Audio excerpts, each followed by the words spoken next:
नमस्कार, डिजाना विशेष में आपका स्वागत है। मैं हूं डॉक्टर प्रतीक श्रीवास्तव। किसी भी व्यक्ति या महिला की सुंदरता में बालों का बहुत बड़ा योगदान होता है। नई नई तरह की हेयर स्टाइल्स तब बन पाती हैं जब आपके बाल काले, घने और लंबे हों। महिलाएं तो अपने सौंदर्य का एक बड़ा हिस्सा बालों पर खर्च करती हैं और बालों की खूबसूरती को मेंटेन करने के लिए वे नाना प्रकार के उपाय भी करती हैं। सिर्फ महिलाएं ही क्यों, पुरुष भी खास तौर पर अपने बालों को लेकर बहुत संवेदनशील होते हैं और अक्सर अपनी बालों की केयर करते हैं। और अगर मैं ये कहूं कि जिस व्यक्ति के बाल असमय सफ़ेद होने लगते हैं, झड़ने लगते हैं, गिरने लगते हैं या वो गंजा होने लगता है, उसका दर्द वो ही जानता है।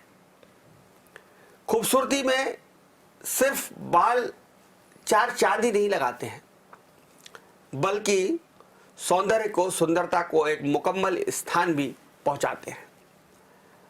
लेकिन खान पान का दोष कीजिए या प्रदूषण, ये जो मिलावटी भोजन हम लोग कर रहे हैं उसका असर कहिए कि आजकल असमय ही बाल सफ़ेद होने लगे हैं। प्री मैच्योर ग्रेइंग हेयर्स, खासकर बच्चों में ये प्रवृत्ति बहुत देखने को मिल रही है। 8वीं 9वीं में पढ़ने वाले बच्चों में के बालों में, उनके सिर पर आप सफ़ेदी की, चांदी की लटें देख सकते हैं। इसकी वजह निश्चित रूप से खान पान तो है ही, कुछ इस तरह का फास्ट फूड, इस तरह की जीवन शैली जो आजकल के बच्चों ने अपना रखी है, उसकी वजह से उनके जल्दी ही बाल सफ़ेद होने लगते हैं। और धीरे धीरे जैसे जैसे उन बच्चों की उम्र बढ़ती जाती है, उनके बाल और अधिक सफ़ेद होते जाते हैं और फिर माता पिता चिंता करने लगते हैं कि इस कम उम्र में अगर इस बच्चे के या बच्ची के बाल सफ़ेद हो गए तो हाय राम, इसकी शादी कैसे होगी। इसलिए अपने चेहरे की आप जितनी केयर करते हैं, अपने चेहरे की जितनी सुरक्षा करते हैं, उससे कहीं ज़्यादा सुरक्षा और केयर की ज़रूरत है आप अपने बालों की करें। यह समय बाल सफ़ेद क्यों होते हैं, प्री मैच्योर हेयर है वो ग्रेइंग क्यों होते हैं, ये सब जानने के लिए हमारे साथ मौजूद हैं हेयर एक्सपर्ट यानी बाल विशेषज्ञ डॉक्टर मदगंजन द्विवेदी। आप मीत क्लिनिक के फाउंडर हैं। डॉक्टर मदगंजन ऑस्ट्रेलिया में पढ़कर आए हैं और उन्होंने अपना पूरा फोकस बाल और बालों से संबंधित रोगों पर लगाया है और एक एक्सपर्ट के रूप में वो पूरे देश में विख्यात हो चुके हैं।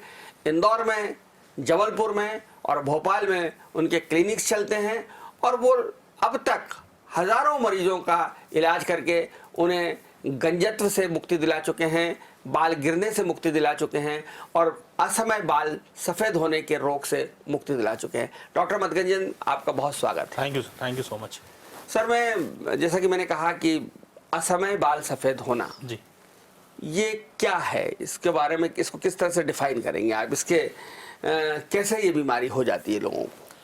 प्री मैच्योर ग्रेइंग की अगर हम बात करें तो ये बेसिकली 30 साल के पहले जब बाल सफ़ेद होना शुरू हो जाते हैं मर्दों में, औरतों में, बच्चों में, तो इस बीमारी को हम प्री मैच्योर ग्रेइंग कहते हैं, राइट। प्री मैच्योर ग्रेइंग की जब हम बात करें तो मेलेनिन एक तरह का प्रोटीन होता है या प्रोटीनस कंपोजिशन का बना होता है। तो जब ये मेलेनिन आपके बालों में कम हो जाता है या मेलेनोसाइट्स, वो सेल्स जो मेलेनिन बनाने का काम कम कर देती हैं, तो या तो मेलेनोसाइट सेल्स, वो सेल्स जो कि एपिडर्मिस लेयर में होती हैं, सिर की चमड़ी में होती हैं, वो बालों तक मेलेनिन को नहीं पहुंचा पाती हैं, या मेलेनोसाइट्स अपना काम करना बंद कर देते हैं, या नीचे से ऊपर जाने वाला पंपिंग मैकेनिज्म फेल हो जाता है, जिसके कारण बाल सफ़ेद होना शुरू हो जाते हैं, जो कि बहुत कॉमन हो गया है आजकल। हर चौथे 5वें पेशेंट को ये समस्या देखने को मिल रही है। सर, जैसा कि आपने कहा कि 30 साल से पहले, जी, ये तो बहुत आपने बड़ी उम्र बता दी, 30 साल। जी। मैं तो सर 8 साल के, 10 साल के और 12 साल के बच्चों को जानता हूं जिनके बाल असमय सफ़ेद हो गए। मैं खुद की बात करूं, आप ये संयोग है कि मैं आपका इंटरव्यू कर रहा हूं, लेकिन इंटरव्यू करने के साथ साथ मैं इस बीमारी का मरीज भी हूं। मैं जब 10वीं में पढ़ता था, लगभग 13 साल की मेरी आयु थी, तब मेरे बाल सफ़ेद होने लग गए थे। और कॉलेज आते होते यानी 15 साल की उम्र तक आते आते मेरे लगभग 40 से 50% बाल सफ़ेद हो गए थे। करेक्ट। तो ये क्या, इसके क्या कारण है सर? देखें, हम जब प्री मैच्योर ग्रेइंग की बात करते हैं तो ये 1-2 साल से लेके 30 साल तक हम इसको काउंट करते हैं। 30 साल के बाद वो मैच्योर ग्रेइंग हो जाती है, हम उसको फिजियोलॉजिकल या नेचुरल ग्रेइंग कहने लगते हैं। तो 30 साल के पहले पहले जो ग्रेइंग होते हैं उसमें मुख्य रूप से जो कारण होते हैं, सबसे पहला कारण होता है जेनेटिक कारण। अगर अनुवांशिक हम परिवार में देखें 7 पीढ़ियों में किसी को भी सफ़ेद बालों की शिकायत रही है तो आगे की जनरेशन में होने के चांसेस 55% बढ़ जाते हैं। दूसरी बात करेंगे, दूसरा जो कारण होता है वो होता है ऑटो इम्यून डिजीज या ऑटो इम्यून डिसऑर्डर। कुछ ऑटो इम्यून बीमारियां शरीर में अगर हैं, जैसे कि एलोपेशिया है, वेटिलिगो है या कुछ और बीमारियां हैं, वो भी एक कारण होती हैं प्री मैच्योर ग्रेइंग का। तीसरा कारण होता है स्ट्रेस का। अगर टेंशन है, तनाव बना हुआ है, तो ऑक्सीडेटिव स्ट्रेस के कारण भी सफ़ेद बाल होना। 10वीं के बच्चे को क्या तनाव हो सकता है? बेसिकली हम उसको स्ट्रेस ना बोलें, टेंशन बोलें, तनाव बोलें, नींद नहीं पूरी होना है, किसी भी टेंशन ना बोल के हम उसको तनाव या प्रेशर बोल सकते हैं। पढ़ाई का स्ट्रेस हो सकता है, कुछ भी चीज़ें हो सकती हैं, पर एक कारण है ये। मुझे जब मेरे बाल सफ़ेद होने शुरू हुए तो मेरी दादी ने, मेरी नानी ने, मेरी बुआ ने मुझसे ये कहा कि तुमको नज़ला बना रहता है। मुझे सर्दी जुकाम की पीड़ा थी हमेशा से जी। तो बोले तुमको नज़ला बना रहता है, इस नज़ले की वजह से तुम्हारे बाल सफ़ेद हो गए। ये भ्रांति है या सही है? नहीं, भ्रांति नहीं है, कुछ हद तक ये बात सही है। बेसिकली फ्रीक्वेंट वायरल इन्फेक्शन या बार बार बीमार होना या बार बार बीमार होने की लत अगर हमारे शरीर में है तो कहीं ना कहीं वो एक कारण बन जाता है प्री मैच्योर ग्रेइंग का। तो हमने 2 कारण देख लिए। पहला कारण है जेनेटिक, दूसरा कारण हमने देखा ऑटो इम्यून डिसीज, तीसरा कारण हमने देखा स्ट्रेस, चौथा कारण मैं आपको बताने ही वाला था कि आपने मुझे पहले ही जो है उसको बता दिया कि जो है अगर फ्रीक्वेंट वायरल इन्फेक्शन, बार बार बीमारी शरीर में बढ़ी हुई है, इम्यूनिटी कहीं ना कहीं कमज़ोर है, तो भी एक बड़ा कारण होता है सफ़ेद बाल होने का, प्री मैच्योर ग्रेइंग होने का। इसके बाद हम थोड़ा सा और आगे जाते हैं कि न्यूट्रिशनल लेवल पे भी कई सारे कारण होते हैं। जैसे कि विटामिन B12 की डिफिशेंसी अगर है तो ये बच्चों में हो सकती है, आयरन डिफिशेंसी है। ये 2 सबसे बड़े कारण हैं जहाँ पर प्री मैच्योर ग्रेइंग का शिकायत शुरू हो जाती है। फिर थोड़ा हम और आगे जाएंगे तो हम देखेंगे कि unconditioning of the scalp and hair, सिर की चमड़ी और बालों का बराबर रख रखाव ना करना, ये भी इसके कुछ कारण होते हैं। तो ये कुछ बहुत ही प्राइम कारण है जिनके कारण सफ़ेद बालों का होना शुरू हो जाता है। मालूम पड़ जाए कि जैसे ही 10वीं 8वीं में 11वीं में 9वीं में बच्चा आया, उसके बाल थोड़े सफ़ेद होने लगे, 2-4 ही सफ़ेद बाल दिखने लगे, वो आपके पास आ जाए तो रिवर्स कर देंगे आप? अगर जेनेटिक कारण नहीं है, जेनेटिक कारण अगर होता है तो इट्स वेरी डिफिकल्ट, बट अगर उम्र कम है और जेनेटिक इश्यूज नहीं है और एजिंग का फैक्टर नहीं है तो इसको 40% केसेस में रिवर्स किया जा सकता है। बट 60% केस में साइंस ये बोलता है कि सफ़ेद बाल काले नहीं होते हैं। बट डे टू लाइफ और प्रैक्टिकल एक्सपीरियंस जो हमें मिला है क्लिनिक के बेसिस पे, वो हमने देखा है कि हमने कई सारे लोगों के बालों को रिवर्स किया है जिसमें वो बहुत ज़्यादा ग्रे और बिल्कुल सिल्वरिश चमकते हैं, वो थोड़ा डस्की हो गए हैं, थोड़ा ब्राउनिश हो गए हैं, थोड़ा ब्लैकिश हो गए हैं, जिससे बहुत हद तक आराम मिल जाता है पेशेंट को। और कम से कम अगर वो नास काले हों पर सफ़ेद होना बंद हो जाए? यस, सफ़ेद होना हम बंद कर सकते हैं। जैसा कि हमने बताया, प्री मैच्योर ग्रेइंग को हम फर्दर जो ग्रेइंग हो रहा है उसको पूरी तरह से रोका जा सकता है। यस डॉक्टर साहब, ये जो सफ़ेद बाल हैं ये कितने प्रकार के होते हैं? बहुत अच्छा क्वेश्चन है सर। सफ़ेद बाल जैसा कि मैंने पहले बताया 2 तरह के होते हैं। पहला होता है प्री मैच्योर ग्रेइंग, मतलब 30 साल के अंदर अंदर जो भी बाल सफ़ेद होता है इसको हम प्री मैच्योर ग्रेइंग कहते हैं, जो कि किसी न किसी कारण से होता है और इसका हम इलाज करते हैं तो इसमें हमें इम्प्रूवमेंट देखने को मिलता है। 30 साल के बाद जब बाल सफ़ेद होना शुरू हो जाता है तो इसको हम मैच्योर ग्रेइंग के तरह कहते हैं, या हम इसको कहें फिजियोलॉजिकल ग्रेइंग है, या हम कुदरती भी कह सकते हैं। तो बेसिकली ये 2 तरह का ग्रेइंग होता है। जो पहले फर्स्ट वाला ग्रेइंग है प्री मैच्योर ग्रेइंग, इसको हम कंट्रोल कर सकते हैं कुछ हद तक। अगर उम्र कम है तो हम रिवर्स भी कर सकते हैं अगर जेनेटिक नहीं है तो। और 30 साल के बाद वाले में कोई चेंजेस नहीं होता है, उसका कोई इलाज नहीं किया जा सकता है। सर, सामान्यतः तो ये माना जाता है भारत में कि 50 वर्ष के बाद हमारे बालों में सफ़ेदी आने लगती है जी। और हमारे यहाँ फिर मुहावरा भी बना कि ये बाल हमने धूप में सफ़ेद नहीं किए हैं, मतलब प्यारे हमने बहुत अनुभव के साथ ये बाल सफ़ेद किए हैं। तो ऐसा मत समझिए, जो चांदी 50 के बाद हमारे बालों में जो लहराती है उसकी अपनी एक ग्रेस है, उसकी अपनी एक गरिमा है। वो अच्छा भी लगता है कि 50-55 का आदमी है, उसकी थोड़ी सी दाढ़ी सफ़ेद हो जाए, थोड़े से बाल सफ़ेद हो जाए, 55 के ऊपर जाते जाते कचरे सफ़ेदी बाल हो, तो वो एक अच्छा लगता है, मैच्योर आदमी लगता है। लेकिन साहब 12-15 साल के बच्चे के ही बाल सफ़ेद होने लग जाए तो बच्चा भी कहीं ना कहीं डिप्रेशन में आता है और वो अच्छा भी नहीं लगता। तो क्या सफ़ेद बाल होना, ख़ासतौर पर बच्चों में प्री मैच्योर ग्रेइंग होना, ये माने कि कोई बीमारी का संकेत है, कोई कमजोरी का संकेत है कि भाई ये बच्चे में कुछ एफिशिएंसी की कमी है, ऐसा कुछ माना जाए? बिल्कुल, इसको बहुत सीरियस तौर पे लेना चाहिए, क्योंकि बाल हमारे मोस्ट इंडिकेटिव फैक्टर होते हैं। बाल सबसे पहले रिएक्ट कर देते हैं, बता देते हैं कि कुछ गड़बड़ हो रहा है या कुछ गड़बड़ होने वाला है। मोस्ट प्रेडिक्टिव फैक्टर्स हैं हेयर। तो इसमें हम अगर बात करें कि भाई अगर प्री मैच्योर ग्रेइंग शुरू हो गया है तो हमको ज़रूर टेस्ट करना चाहिए कि कहीं आयरन डिफिशियंसी तो नहीं है बच्चे में, कहीं विटामिन B12 डिफिशियंसी नहीं है, कहीं विटामिन D की डिफिशियंसी तो नहीं हो रही है, या फिर प्रोटीन सीवियर प्रोटीन की कमी तो नहीं हो रही है, क्योंकि प्रोटीन अगर कम हो रहा है, नॉन एसेंशियल एमिनो एसिड शरीर में कम हो रहे हैं तो भी ग्रेइंग शुरू हो जाता है। तो ये सब चीज़ें कहीं ना कहीं न्यूट्रिशनल डेफिशिएंसी को इंडिकेट करती हैं। तो उसको सीरियस नोट पे उसके जांचें कराना चाहिए और उसको सीरियस नोट पे लेना चाहिए। सर, जब मेरे बाल सफ़ेद हुए, मैंने आपसे कहा कि मैं केवल आपका इंटरव्यू नहीं कर रहा हूं, बल्कि मैं आपका पेशेंट मरीज भी हूं, इसलिए मैं अपने अनुभव भी शेयर करूंगा। अब तो मेरे लगभग पूरे बाल सफ़ेद हो गए हैं। ये जो आप देख रहे हैं तो चमक है ये तो। सर, जब मेरे बाल सफ़ेद होना शुरू हुए तो मेरी दादी ने और मेरी माँ ने मुझे खसखस का हलवा खिलाना शुरू किया। दूध तो मैं पीते ही था, लेकिन दूध की रात में भी उन्होंने कहा दूध पियो। मैं सब्जियां नहीं खाता था, मुझसे कहा गया कि नहीं हरी सब्जी तो खाना पड़ेगी। दाल का पानी पिलाने लगेंगी, दाल का पानी पियो, इसमें बहुत ताकत होती है। और दादी जो घर का घी होता था, गाय भैंसे थी तो दादी शुद्ध घी की कभी मालिश किया करती थी। क्या गाजर का हलवा खूब खिलाया, गाजर को दूध में पका पका के खूब खिलाया कि इससे बाल काले होते हैं जी। और क्या आंवला और रीठा, शिकाकाई, इससे मेरे बाल धोए जाने लगे कि इससे बालों को फायदा होता है। क्या खान पान में बदलाव करके बालों को सफ़ेद होने से रोका जा सकता है या उनको काला किया जा सकता है? बहुत अच्छा क्वेश्चन है सर। जैसा कि आपकी दादी नानी ये लोग करते थे, इन नुस्खे अपनाते थे, तो इसमें बहुत हद तक कई सारी चीज़ें उन्होंने अच्छी डाली हुई हैं। पर हम अगर बात करें प्री मैच्योर ग्रेइंग की, अगर ये अर्ली एज है, बहुत कम उम्र के बच्चे या बच्चियां हैं, उस केस में हम बिल्कुल प्रिवेंट किया जा सकता है। जैसे कि हम विटामिन D वाली, विटामिन B12 वाली, आयरन वाली डाइट को हम ऐड ऑन कर सकते हैं। विटामिन B12 किन की चीजों में है? विटामिन B12 अगर मैं वेज हूँ, मतलब हाँ। अदरवाइज तो आप मछली खा लीजिए, ठीक हो जी, जाएंगे। जी, नॉन वेज जी, वालों को B12 की कमी नहीं होती। जी जी। लेकिन अगर हम वेज हैं जी, तो अगर हम वेज हैं तो उसमें दूध ले सकते हैं हम, ज़्यादा से ज़्यादा दूध या दूध से बना हुआ कोई भी आइटम हम बढ़ाएं, डाइट में बढ़ाएं। इसके अलावा ईस्ट, फ्रेगमेंटेड फ्रूट जितने भी होते हैं, हालांकि थोड़ा सा लिमिटेड सोर्स है विटामिन वेजिटेरियन लोगों में, पर जो ज़्यादा से ज़्यादा चीज़ें ले सकते हैं वो है दूध, दूध से बनी हुई चीज़ें। और इसके अलावा जो एगिटेरियन है वो एग ले सकते हैं, जो नहीं है वो ईस्ट पे जा सकते हैं, जो भी बादाम लें, बादाम फ्रेगमेंटेड चीज़ें ले सकते हैं जो जिसमें ईस्ट होता है, अंकुरित लें, जैसे खमण है या फिर डोसा है, जो जिसको फर्मेंटेड किया गया, खमीर उठाया गया। इसके अलावा और डॉक्टर साहब क्या किया जा सकता है?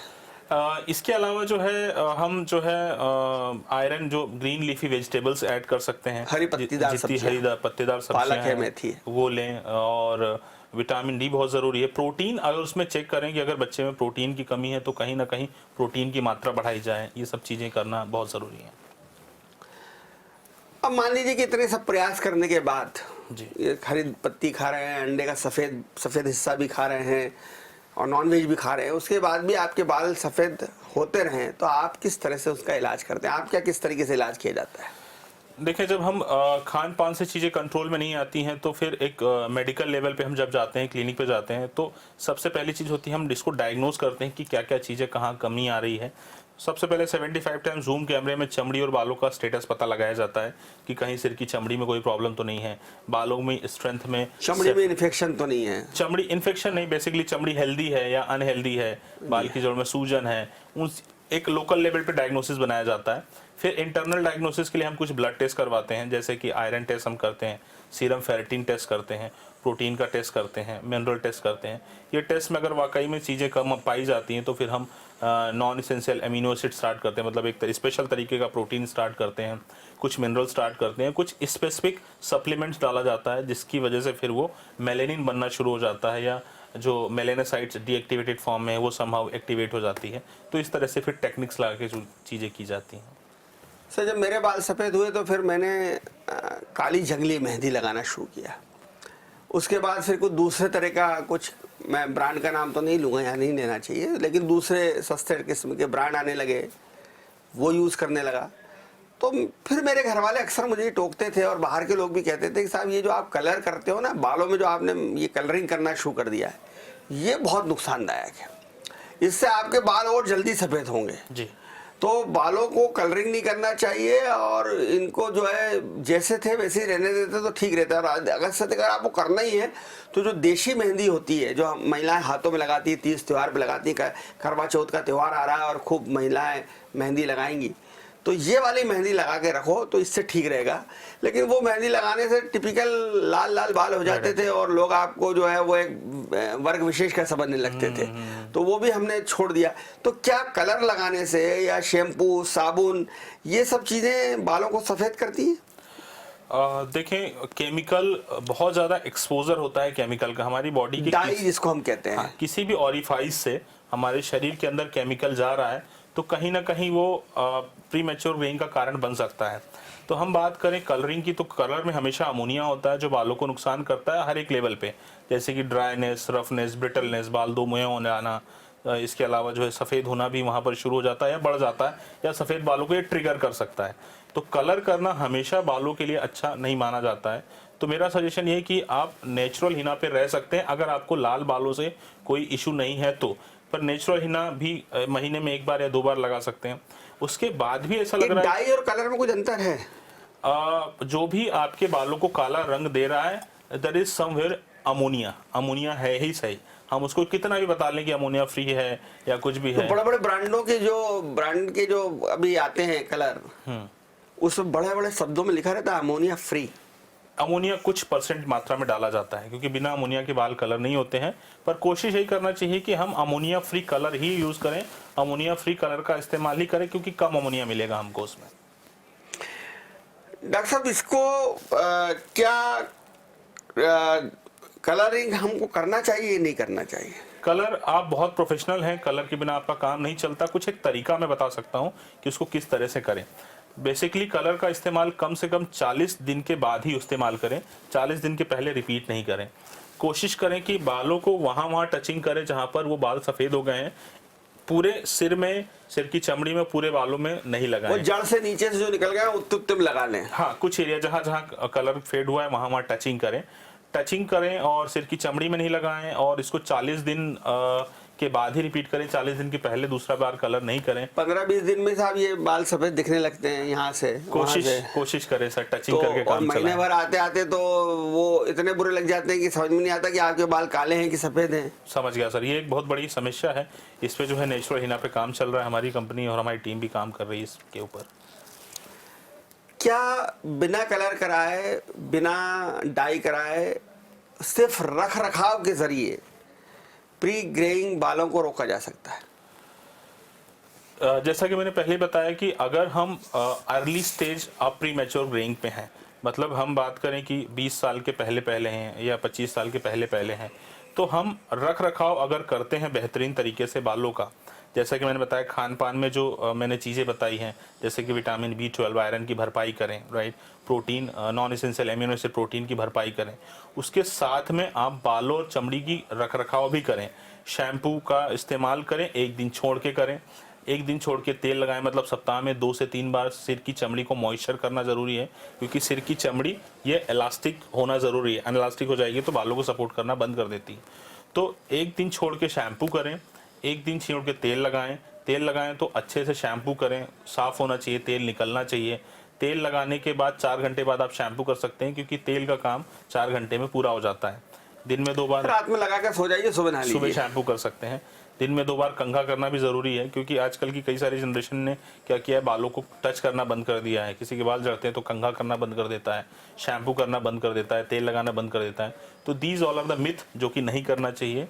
और ये सब अगर चीज़ें जो है आप नहीं करते हैं तो कहीं ना कहीं बालों, चमड़ी और प्रीमेच्योर ग्रेइंग ये सारी चीज़ें शुरू हो जाती हैं। तो unconditioning of the hair and scalp एक सबसे बड़ा कारण है ग्रेइंग को बढ़ाने में, एक्सेलेटर करने में।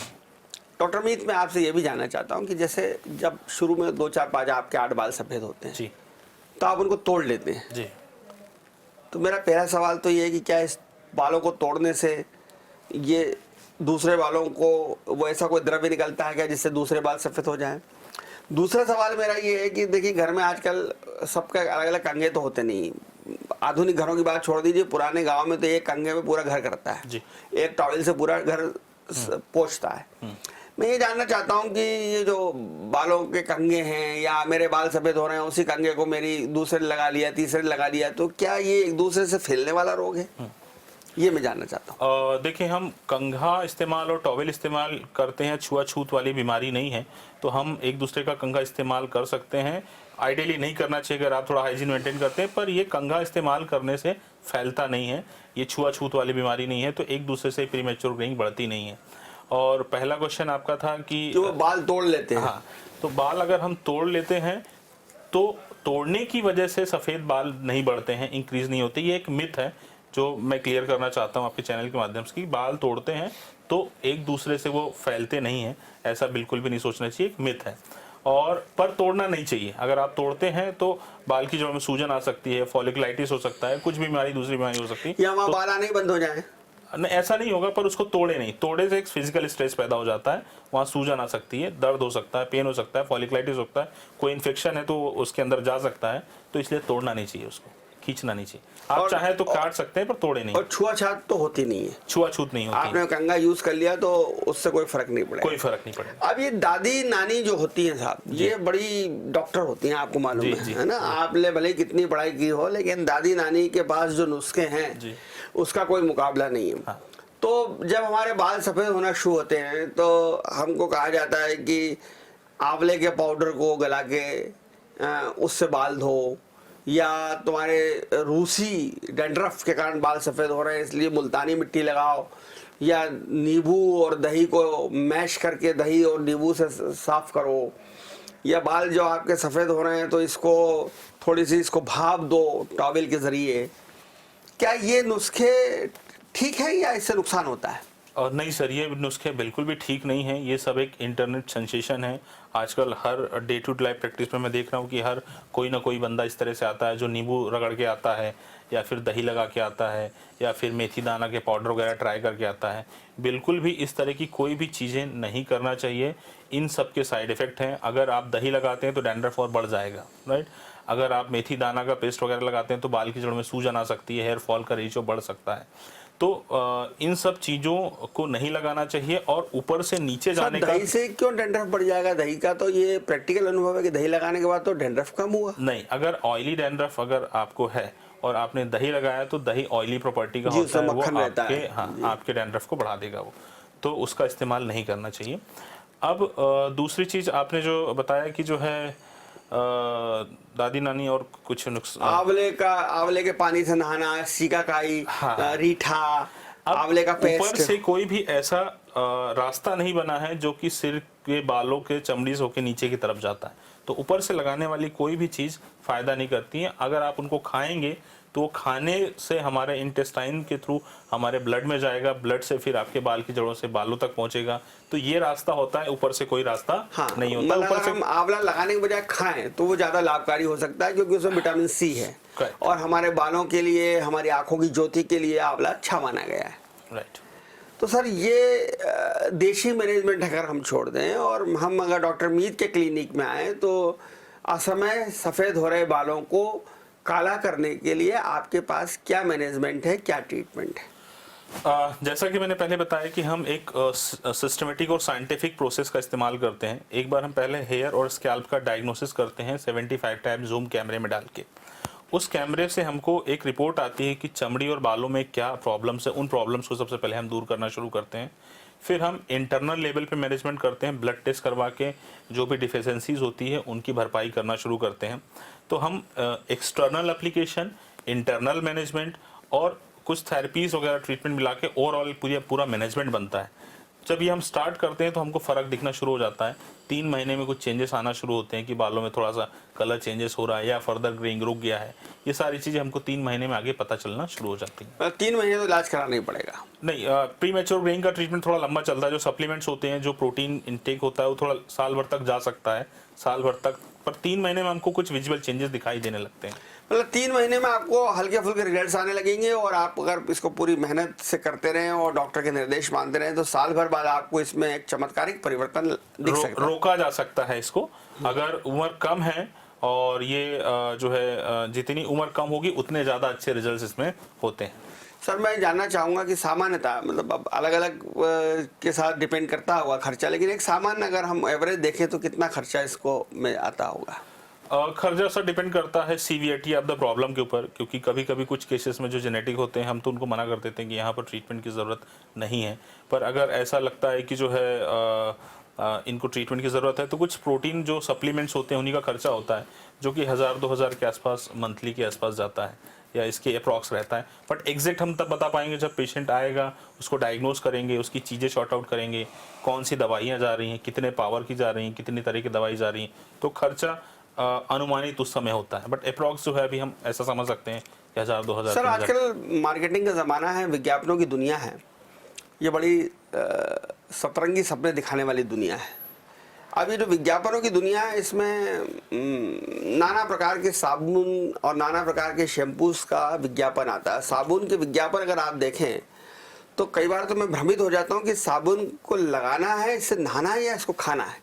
उसमें लिखा रहता है इसमें मक्खन है, इसमें दूध है, इसमें केसर है, ये नींबू की खुशबू वाला है। आप कंफ्यूज हो जाते हैं कि भाई इससे नहाना है कि इसको मक्खन को, दूध को, केसर को खाना है, क्या करना है। इसी तरह के शैम्पू से विज्ञापन आते हैं जो बताते हैं कि भाई ये बाल जो है आपके वहाँ तक चले जाएंगे, 3-4 किलोमीटर लंबे बाल हो जाएंगे आपके, लहराने लग जाएंगे, बड़े मोटे हो जाएंगे कि कोई पकड़ के उसको चढ़ जाए। ये जो भ्रामक विज्ञापन है, क्या ये बालों को नुकसान पहुँचाते हैं? बहुत अच्छा क्वेश्चन किया है, और ये क्यूरियोसिटी आपके अलावा कई सारे लोगों के मन में भी आमतौर पे उठती रहती है अमूमन। तो मैं इसके क्लियर कर दूं कि जितने भी शैम्पू, साबुन बालों के नाम पे बेचे जाते हैं, दिस इज़ अ व्यर्थ, राइट। मतलब हम सिर्फ शैम्पू और साबुन या जो चीज़ें क्लींजिंग प्रॉपर्टी वाली हैं सिर्फ सिर की चमड़ी को साफ़ करने का काम करती हैं। साफ सफाई के अलावा दूसरा कोई रोल शैम्पू का नहीं होता है। This is very clear. आपको मैंने बताया जैसे कि ऊपर से कोई ऐसा रास्ता नहीं बना है। बहुत सारे लोग जो पुराने बुजुर्ग हैं, मैं उनको जानता हूँ, साधु संतों को मैं जानता हूँ, बड़े बड़े महात्माओं से मेरी बात हुई, वो कोई साबुन शैम्पू से नहीं आते। वो बरसों से, सालों से, 30-30, 40-40, 50-50 साल से केवल जल से ही नहा रहे हैं। कभी सभी जरूरत हो गई तो काली मिट्टी का, खेत की मिट्टी का लेप कर लेते हैं या बेसन का लेप लगा के नहाते हैं। तो सफाई के लिए क्या शैम्पू और ये ज़रूरी है? नहीं, जो ये आपने बताया काली मिट्टी लगाते हैं या दूसरी चीजें लगाते बेसन हैं, का उपटन, बेसन, ये सब चीजें तो नहीं लगाना चाहिए, ये सब मिथ है, इसको लगाने से कोई फायदा नहीं होता है। और रही बात, साबुन बना नहीं है बालों के लिए, बालों के लिए क्लींजर शैम्पू का ही निर्माण हुआ है। शैम्पू से ही बाल धोने चाहिए, साबुन शरीर में लगाएं, साबुन से बाल नहीं धोएं। शैम्पू एक माइल्ड होना चाहिए और बालों के पीएच से मिलता जुलता होना चाहिए। पीएच बैलेंस शैम्पू का इस्तेमाल कर सकते हैं एक दिन छोड़ के, और करना ज़रूरी है, क्योंकि अगर आप साफ़ सफाई नहीं रखेंगे तो सिर की चमड़ी गंदी हो जाएगी, डैंड्रफ हो जाएगा, बहुत ज़्यादा जो है गंदगी जमा हो जाएगी और प्रॉब्लम्स और कॉम्प्लिकेशन बढ़ते जाएंगे। भारत की बहुत ही मशहूर सुंदर अभिनेत्री हैं हेमा मालिनी जी, जिनको शब्द सुंदरी कहा गया है। उन्होंने एक इंटरव्यू में कहा कि कई साबुनों का विज्ञापन भी कर चुकी हैं। उन्होंने एक इंटरव्यू में कहा कि उन्होंने आज तक किसी साबुन का इस्तेमाल नहीं किया जी। वे सामान्यतः मलाई के अंदर बेसन, थोड़ा सा बेसन डालकर अपने चेहरे को साफ करती है। बेसन का इस्तेमाल आप स्किन के लिए कर सकते हैं, बेसन का इस्तेमाल आप बालों के लिए नहीं कर सकते हैं। बालों में वो कई सारे कॉम्प्लिकेशन क्रिएट कर देगा। तो आप, वो एक नेचुरल तरीका है साफ सफाई करने का, तो उसको आप कर सकते हैं स्किन के लिए, बालों में उसका इस्तेमाल नहीं करना चाहिए। इसी तरह से तेलों के विज्ञापन है जी। नारियल के तेल के बड़े बड़े ब्रांडेड हैं, वो विज्ञापन बताते हैं। सरसों का तेल भी कुछ बुजुर्ग कहते हैं कि सरसों का तेल डालना चाहिए, सरसों के तेल डालने से बाल काले भी होते हैं, लंबे समय तक काले रहते हैं, झड़ते नहीं हैं जी। मेरे नाना जी अक्सर ही कहते थे कि सरसों का तेल डालना चाहिए, और साहब वो 90 साल के हो गए थे लेकिन उनके बाल 80% काले थे जी। तो क्या तेल की भी भूमिका रहती है बालों को काले रखने में? तेल की अगर मैं भूमिका की बात करूं तो हॉनेस्टली अगर मैं बताऊं, अगर इन सब चीज़ों को छोड़ दूं मैं, तो तेल का काम होता है सिर की चमड़ी को मॉइस्चर करना और उसकी एलास्टिसिटी को मेंटेन करना। इससे ज़्यादा तेल का कुछ काम नहीं होता है। ना तो वो काले करते हैं ना सफ़ेद करते हैं। नहीं नहीं नहीं, ये एक मिथ है, ये एक मिसकॉन्सेप्शन है। तो तेल अगर आप सिर की चमड़ी में लगाते हैं, हमारा जो प्राचीन काल से हमने देखा है, इंडिया में सिर्फ तेल का इस्तेमाल किया जाता है। आप देखेंगे विदेशों में, यूरोप में, अमेरिका में कोई तेल नहीं लगाता है। क्रीम लगाते हैं सर, वो जेल लगाते हैं। हाँ, जेल या क्रीम लगाते हैं। तो तेल जो है, यहाँ पर कई सारे डॉक्टर्स, डर्मेटोलॉजिस्ट तेल को जो है लगाने के लिए मना भी करते हैं, क्योंकि हमारी चमड़ी ऑलरेडी ऑयल का सिक्रेशन करती है। बट तेल लगाना ज़रूरी है, क्योंकि सिर की चमड़ी उन लोगों में जिनकी ड्राई स्किन है, आजकल क्या हो गया है, पॉल्यूशन, खान पान, एटमॉस्फेयर पॉल्यूशन के कारण स्किन जो है, स्कैल्प जो है आपका ड्राई हो जाता है। तो ऑयल अगर आप लगाते हैं सप्ताह में 2 या 3 बार, तो आपकी सिर की चमड़ी मॉइस्चर होती है और उसकी इलास्टिसिटी मेंटेन रहती है, जो कि बालों को आगे सपोर्ट करती है। तो कहीं ना कहीं इनडायरेक्टली बालों में बहुत महत्वपूर्ण है तेल लगाना। तो तेल लगाना चाहिए, और उसका मैंने आपको शेड्यूल भी बताया कि कितनी बार उसको लगाएं वीक में। बहुत धन्यवाद डॉक्टर मधुगंजन द्विवेदी, डॉक्टर मीत क्लिनिक के डायरेक्टर हैं, और आपने बहुत सारे भ्रमों को यहाँ दूर करने की कोशिश की। और सबसे बड़ी बात यह है कि हमें अपनी जीवन शैली को ठीक करना होगा, अपने खान पान को ठीक करना पड़ेगा। लेकिन एक लंबी प्रोसीजर है, और आप कौन सा शैम्पू, कौन सा साबुन, कौन सा तेल लगाते हैं इसका कोई मतलब नहीं है, लेकिन किस तरीके से लगाना और कब लगाना और कितनी बार लगाना, ये डॉक्टर मधुगंजन द्विवेदी साहब ने हमको बताया। सबसे बड़ी बात यह है, अपने बाल अगर सफ़ेद होने लग जाएं तो आप इसको कैजुअली ना लें, इसको ऐसा ही ना मान के छोड़ दें, बल्कि ये एक बीमारी है और इसके लिए आपको मीत क्लिनिक जाना चाहिए। वहाँ डॉक्टर मधुगंजन एक वैज्ञानिक तरीके से, साइंटिफिक तरीके से आपके बालों के आपकी खोपड़ी की जो खाल है, जो चमड़ी है, स्किन है, उसका विश्लेषण करेंगे, और विश्लेषण करने के बाद पूरा एक हेयर मैनेजमेंट, हेयर ट्रीटमेंट करेंगे। तो समय रहते आपके बालों को रिवर्स यानी काला किया जा सकेगा, और काला ना भी किया जा सकेगा तो वहीं रोक दिया जाएगा। तो ज़रूरत इस बात की है कि आप सतर्क रहें, जागरूक रहें, बाल सफ़ेद होते ही मीत क्लिनिक जाएं और सही सलाह लेकर सही इलाज करें। देखते रहिए DJRA न्यूज़, खबरों का सिलसिला जारी है, जारी रहेगा। नमस्कार।